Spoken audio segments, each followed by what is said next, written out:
Hello, we are Swarathma and I'm Vasu Dixit. I sing and I play the guitar. Hi, I'm Jishnu. I play the bass. Hi, I'm Sanjeev and I play the violin.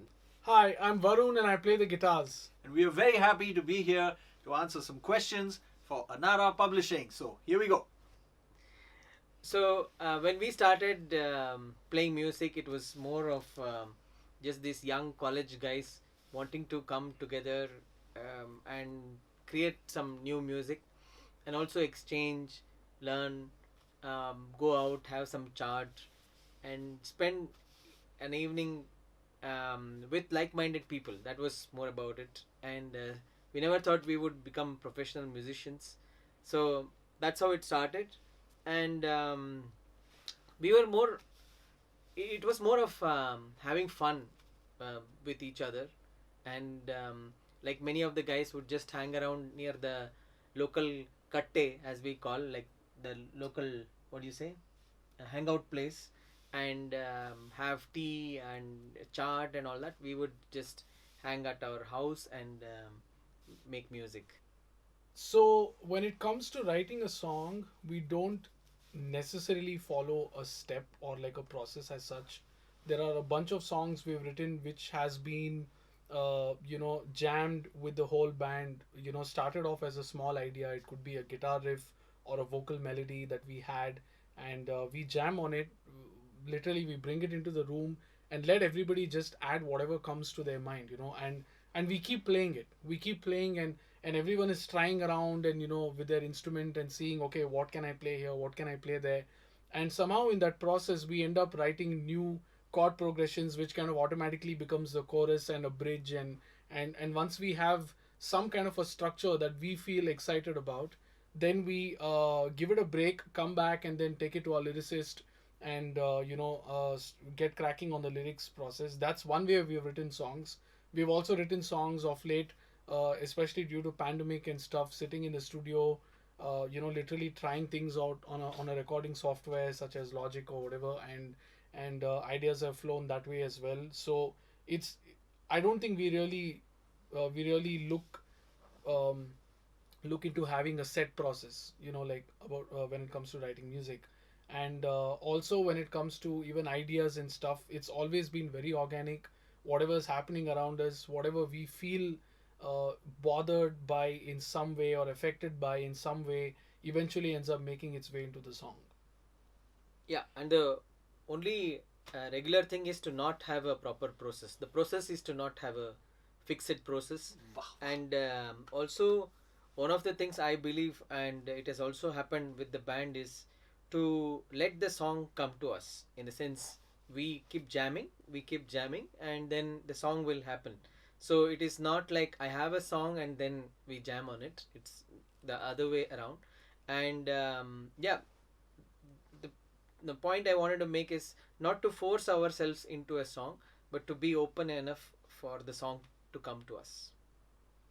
And as far as the routine to get yourself into a creative mind, I think the only thing that we've done probably in the past 2 or 3 times is to do these 4 5 day long songwriting workshops where Yeah. we take time off from the rest of our schedule. There's no gigs, or there's no other appearances scheduled. We just work from morning to afternoon, working on ideas that we have. So we've done that, I think, 2 or 3 times in the past. Yeah, and that is also most some many a times it is to come up with something new in those sessions. Some are also to see what things we have collected along our way, because there are songs we have jammed, we've done a rough recording and left it, we have not really completed them. We have some vague idea whether it is working, not working. So these kind of workshops make us to take it into a shape where we think the song is lot more complete than just a jam session. I don't think there is one particular pivotal moment. I think there have been many, thankfully for us. Starting with our first band hunt contest that we won in Delhi. That I think kind of triggered all of it. That is why we are here today, or that is how we are here today. And then I guess the next pivotal moment would be when we got to collaborate with Shubha Mudgalji twice, in fact, twice over. Once with Pyasi, our song that got released, and then second time again with her Dur on Kinara. Dur Kinara Yeah. with on that Durist. Durist Yeah. show. Yeah, that was brilliant. And then the other thing that I can remember is opening for the A.R. Rahman, the A.R. Rahman at Weekend. and Weekend. 7 Weekender Weekender. in Bangalore and Pune. Yeah. Yeah, that's all I can think of. You guys have anything I else to think, add? I think yeah. I mean, even some of the international tours we have done and how it all happened at the right time. You know how we worked with John Leckie on that Soundpad project, and that led us to touring the UK for the first time. And yeah, I think there are so many such small moments which have really changed our path and sort of navigated us into new territories, so to speak. And without those experiences, I don't think we would have been the band that we are today. Yep. Publishing representation for especially independent bands in India is largely an unexplored and unknown subject. In fact, if it wasn't for a conversation that I personally had with a senior musician and a well wisher and a mentor and a guide, and it happened of all places on a hillside in the Indian Northeast, where he spoke to me about, look, you guys have this band and your sound is great. Who handles your publishing? And my answer to that was, publishing. What's publishing?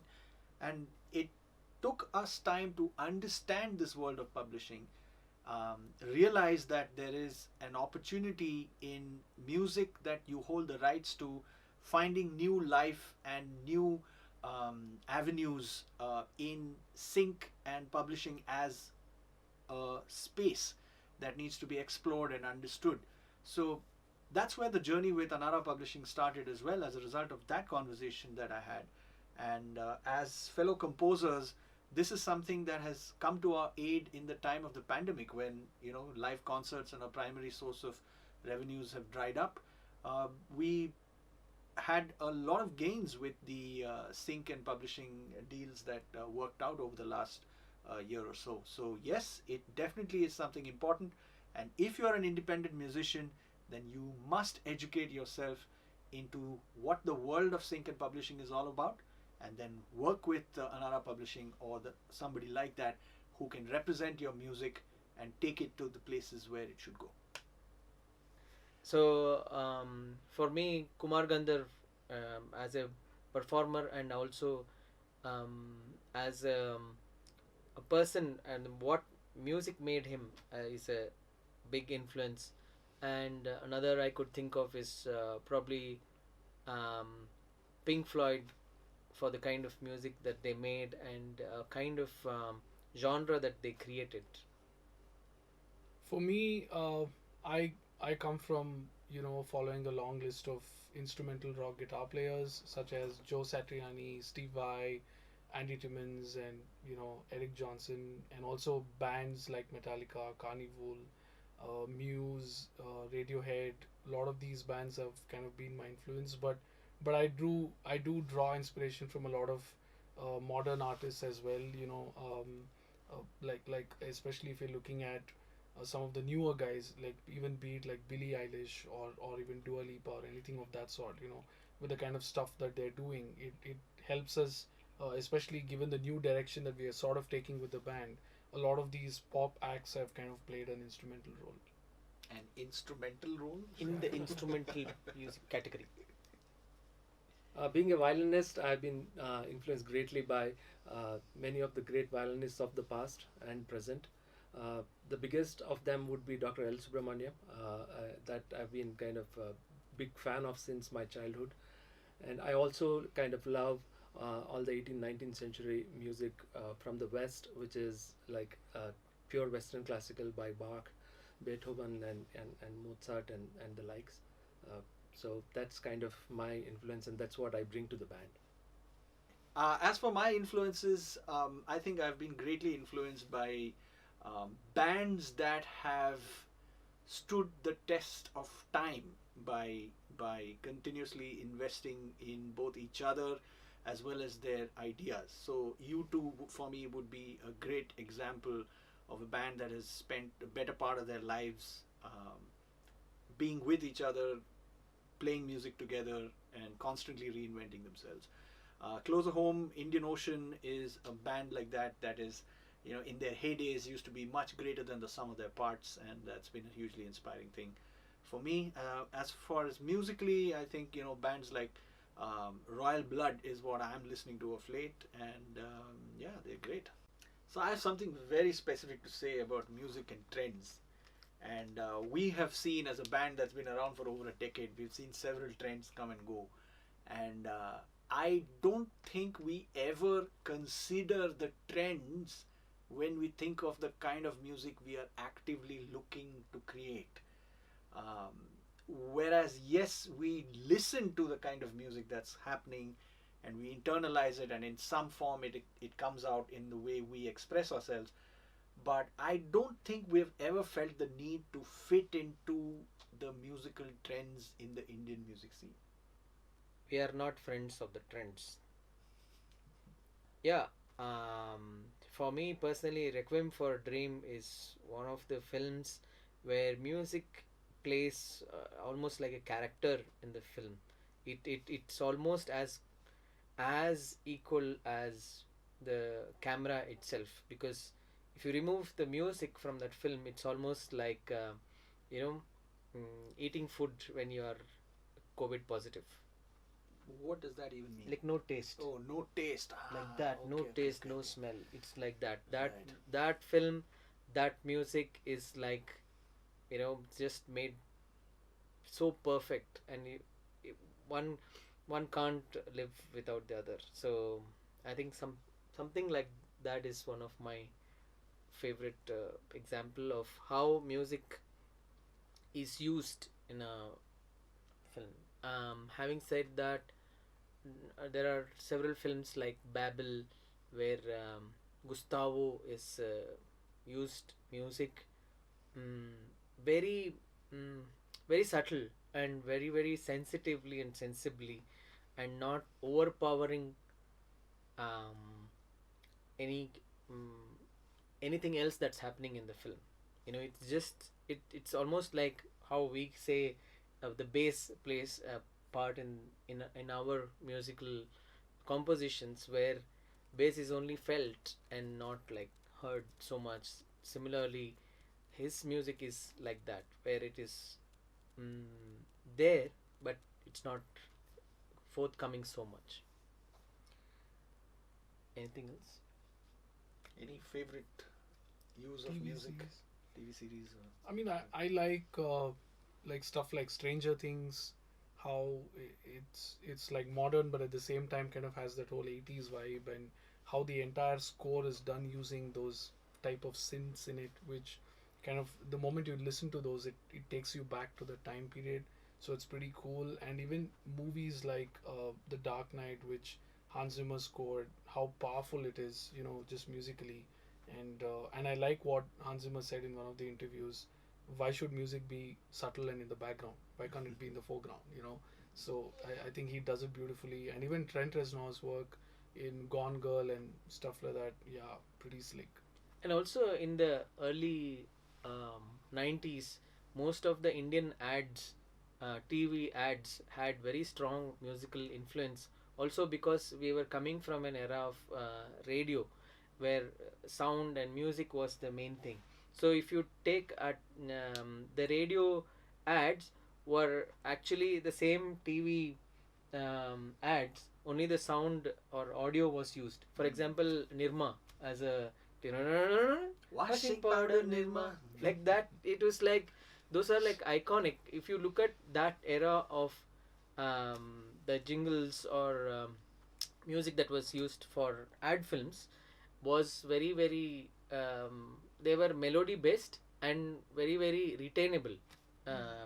Catchy. So yeah, like even if you take like Spider-Man title track, Spider-Man. He-Man title track, or um, Mahabharat the title track, all of them had they came from an era of only listening, and that got converted into the visual medium. So it was very strong in melody and retainership in the melody. Advice for aspiring songwriters and composers: write songs and compose. Yeah. If you were to time travel and meet Swarathma 10 years ago, what would you advise? Compose, right? Yes. Keep writing. No, I think the most important thing after learning your craft, which is, you know, the tools that you use to actually express what you feel or what you're asked to compose or write about, I think the other most important thing is learning about the world of music and the business of music, and not treat that as something that somebody will do for you, but take it up upon yourself to educate yourself, to learn about the avenues that exist today and how to make the best use of them. And this is a great example of that. Anara Publishing and the sessions with artists such as ourselves is where we get to share our experiences, and hopefully you learn from them and create bigger and better things with it. My advice is to be wise, not ask for advice, including this one. So this has been Swarathma's appearance on the Anara Music Publishing platforms. We are so happy to be a part of this, and His I'm, phone is for not some in reason silent. video calling all of you. Sorry about that. So it's been great to be able to share our experience.